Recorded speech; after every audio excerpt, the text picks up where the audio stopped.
आज का विषय वस्तु को हम लोग शुरुआत करने का कोशिश करते हैं। आज का विषय हमारा है, आप लोगों को जमा करने का उद्देश्य पहले समझ लीजिए। शिक्षा और शराब, ये दो मुद्दा है।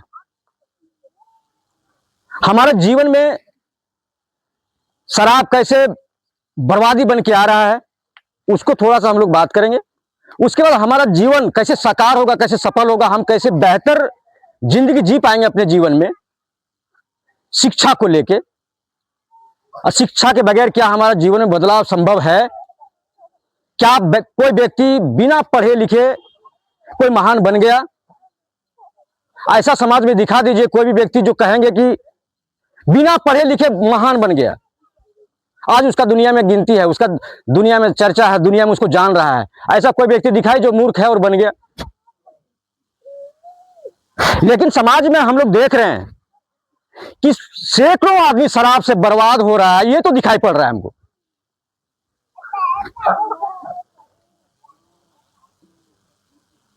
इसी मुद्दे को लेके आज बच्चे को और बच्चे के माता पिता को, बच्चे का भविष्य का निर्माता कौन होता है, बच्चे का भविष्य का निर्माण कौन करेंगे? माता पिता करेंगे। करता है, निर्माण करता है, वो निर्माण करेंगे, उसका भविष्य बनाएंगे। तो सबसे पहले तो माता पिता को समझना होगा ना। आज हमको चिंता बहुत ज्यादा इसलिए लगता है कि हमको इसलिए गरज ज्यादा बुझाता है कि कहीं भी जब बैठक करते हैं कहीं अच्छे अच्छे लोगों के बीच में, तो सबसे पहले चर्चा होती है अपने समाज का। आपका समाज क्यों बदल नहीं रहा है? आपके समाज में बदलाव क्यों नहीं आ रहा है? आजादी का 75-76 साल हो गया, आज भी हम लोग मुख्य धारा से जुड़ नहीं पा रहे हैं। हमारे अंदर वो बदलाव दिखाई नहीं पड़ रहा है जो दिखना चाहिए।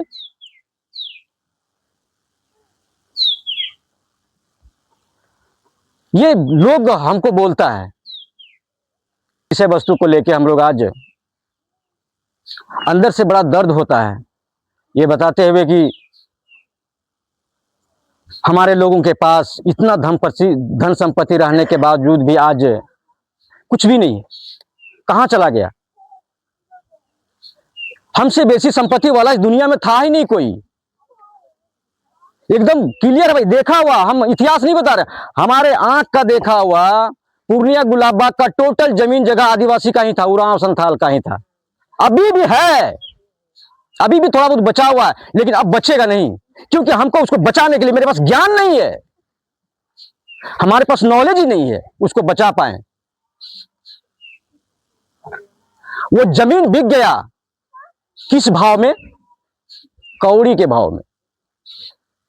पैसा भी नहीं मिला उसको, पैसा भी लोग ठग लिए। पैसा देता तो पैसा दिखाई पड़ेगा ना।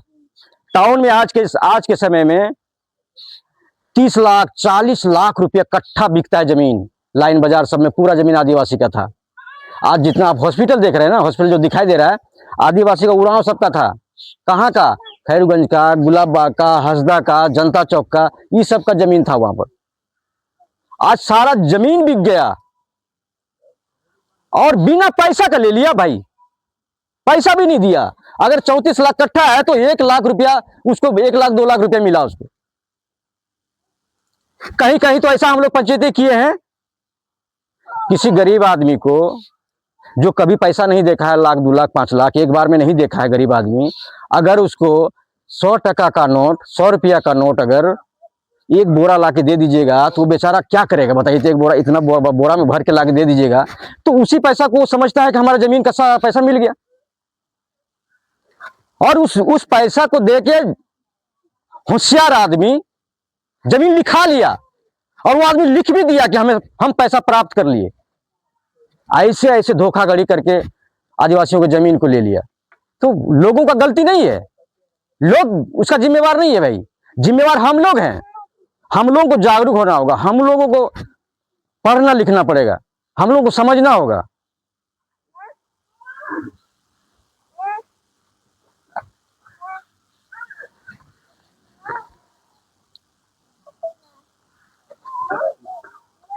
यही सब मुद्दा के लेके बड़ी अंदर से दर्द होता है। इसलिए हम लोग ये सोचे कि कुछ कोशिश करें अपने समाज को बदलने का, दिशा देने का। आपको नहीं लगता है, कभी भी दिमाग में मत रखिएगा, बिना शिक्षा का आपके समाज में बदलाव हो ही नहीं सकता है। बाबा भीमराव शब्द का एक लाइन है, बोलते थे कि जो शिक्षा शेरनी का वो दूध है जो पीता है वो दहाड़ता है, बोलता है। क्या बोलता है?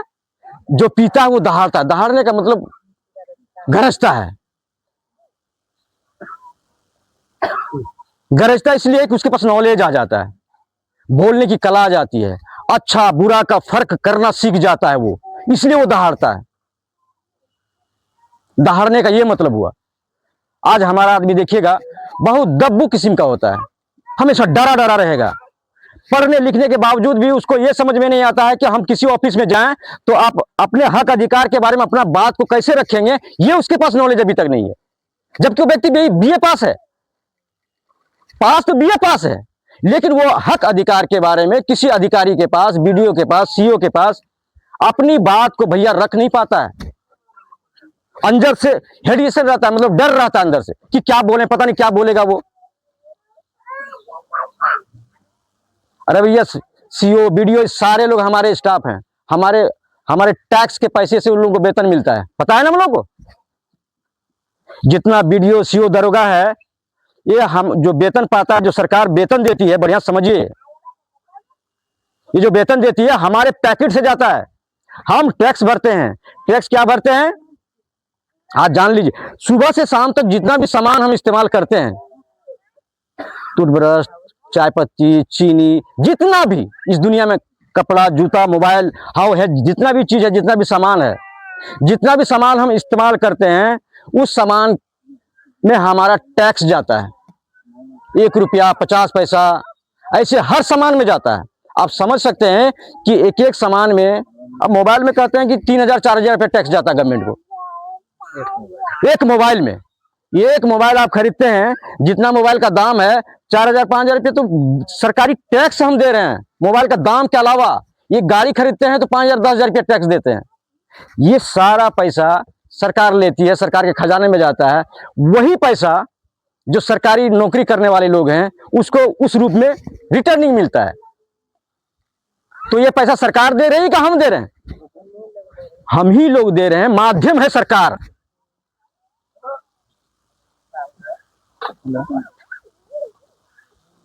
अब बताइए, जिस आदमी को हमारे पैकेट से पैसा जाता है, उसको वेतन मिल रहा है, उस आदमी से हम बात करने के लिए डर रहे हैं।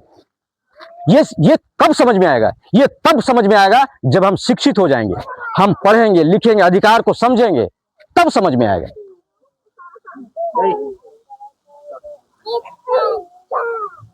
और इस पढ़ाई लिखाई के क्रम में सबसे बड़ा भूमिका बच्चे के माता पिता को रोल निभाना चाहिए। मैं आज आप लोगों को और इनको इसलिए बैठाया एक साथ, ताकि आप समझ पाइए कि बच्चे का भविष्य निर्माण करने में माता पिता का कितना महत्वपूर्ण भूमिका है। कैसे माता पिता अपने बच्चों का भविष्य का निर्माता कहलाता है, क्या रोल है, क्या करना चाहिए उसको, क्या नहीं करना चाहिए उसको। ये सारी बातें बताने के लिए ही बच्चे के साथ, बच्चे के माँ बाप को मैंने बुलाया। तो चलिए, सबसे पहले आज हमारे बीच हमारे जीविका दीदी हेमलता जी मौजूद हैं। ताली नहीं बजा, तुम लोग नीचे हाथ ऊपर, ताली भी नहीं बजाना है। चलिए, बहुत बहुत शुक्रिया, धन्यवाद। हाँ चलिए, कोई बात नहीं है, बोलने दीजिए। ताली नहीं बजाना है, या सुनना है और खोपड़ी में हटा लेना है। खोपड़ी में, अगर ये बात खोपड़ी में अट गई, ये हाथी टोला कहां चला जाएगा आप लोगों को पता भी नहीं चलेगा, कोई पहचान नहीं पाएगा कि हाथी टोला था यहाँ पर। मैं बता रहा हूं आप लोगों को, लेकिन समय लगेगा। समय इसलिए लगेगा, किसी पौधा को हम जब लगाते हैं तो क्या आज लगाते हैं कल उसका फल की इच्छा करते हैं क्या? हम फल लगाते हैं, 5 साल उसका इंतजार करते हैं, तब जाके फल आता है। तो आज हम जो कुछ भी कर रहे हैं, थोड़ा समय लगेगा, इंतजार करना पड़ेगा, लेकिन रिजल्ट जरूर मिलेगा। लाने का प्रयास कर रहे थे कि माता पिता अपने भविष्य का निर्माण करने में कितना भूमिका रहता है, इसको कैसे बेहतर तरीके से हम बच्चे का भविष्य को निर्माण करने में योगदान दे सकेंगे, इसको हम केवल आप लोगों को याद दिलाने के लिए इतना दिक्कत दे रहे हैं आपको। मेरे दिल से आवाज निकलता ये मेरे दिल से निकलता है, कोई बनावटी नहीं। हम अपने लोगों को आसमान पे देखना चाहते हैं, तो ये आसमान पे देखना चाहने का मतलब क्या हुआ कि बगैर शिक्षा का क्या लोग आसमान पे जा पाएंगे?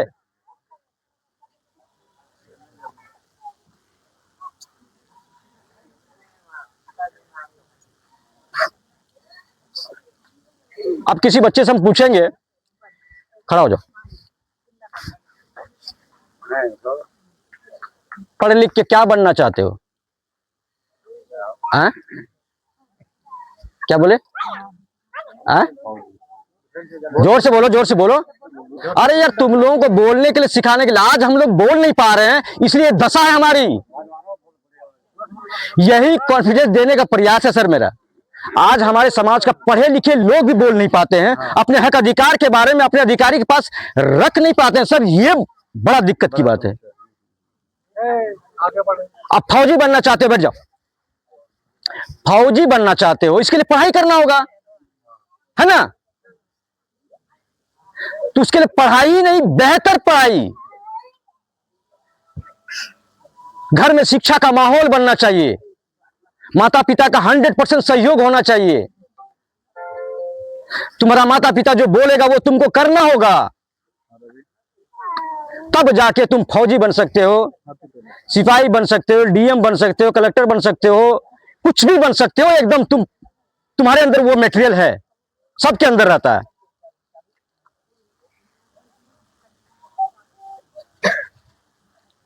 यही मुद्दों के साथ सर, यही मुद्दा था हम लोगों का, शिक्षा और शराब। शराब से क्या खराबी, क्या क्या खराबी हो सकती है, क्या हो रहा है समाज में, और इसको कैसे दरकिनार किया जाए जो कि हम आगे बढ़ सकें, ये हमारे लिए बहुत बड़ा बाधक है।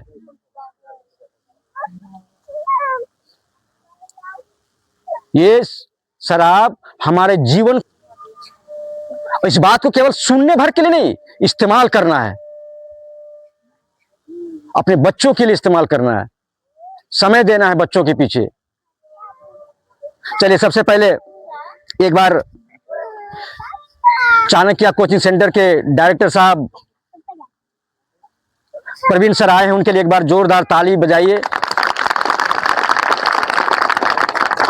बहुत बहुत शुक्रिया प्रवीण सर जी कि आप इतना अपना कीमती समय निकाल कर हमारा इस जागरूकता से परिवर्तन कार्यक्रम में शामिल हुए हैं। इसके लिए पुनः आपको गहराई से आपको बहुत बहुत शुक्रिया, धन्यवाद।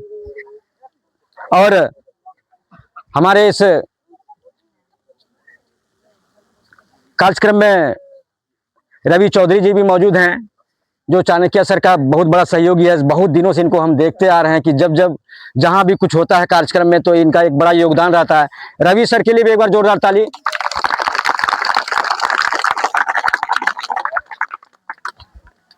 और आज से कुछ दिन पहले से प्रवीण सर का जो योगदान है तो इस एरिया में गूंज रहा है, दिखता है, दिखाई दे रहा है। ये केवल शिक्षक के रूप में नहीं, एक अभिभावक के रूप में भी आपके बच्चे को संवारने की कोशिश की है इन्होंने। इनके लिए एक बार जोरदार ताली।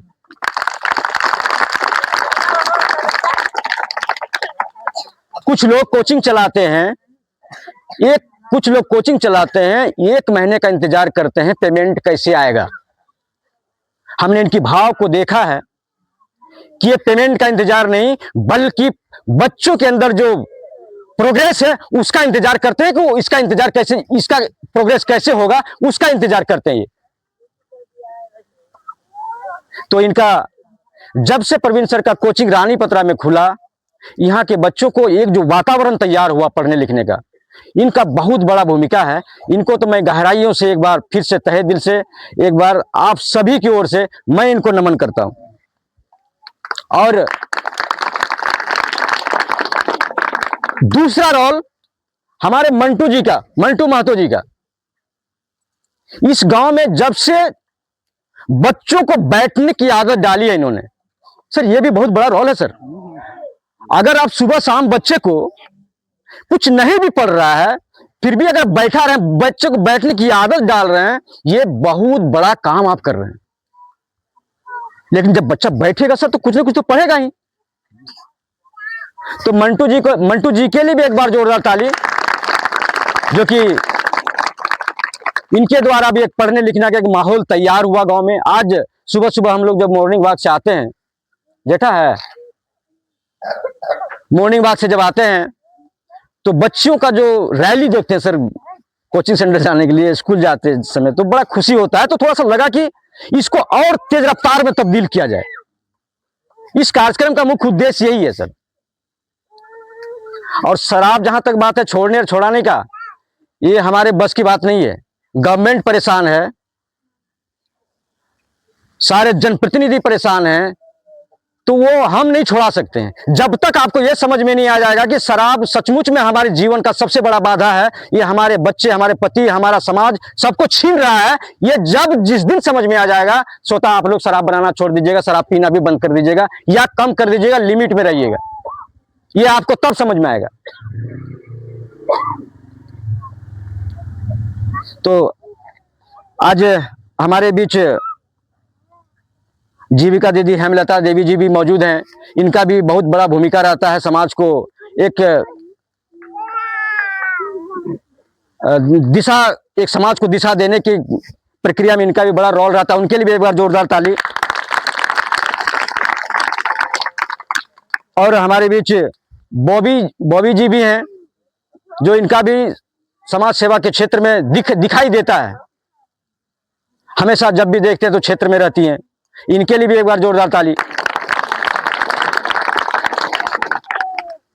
हमारे रामपुर पंचायत से के रमना टोला गांव से आई हैं हमारी मंजू दीदी, जो जीविका ग्रुप की सीएम हैं। उनके लिए एक बार जोरदार ताली, जो हमेशा इनका भी रोल रहता है क्षेत्र में। उसके बाद अनीता सोरेन है, अलबीना सोरेन जी। जब भी किसी तरह का पॉलिटिकल कार्यक्रम हो, सामाजिक कार्यक्रम हो, शैक्षणिक कार्यक्रम हो, इन तीनों का तो भैया जबरदस्त रोल रहता है सर। एक बार जोरदार तरीके से एकदम दिल से ताली बजाइए। एक आदर्श के रूप में ये प्रस्तुति करती हैं, हम देखें सर।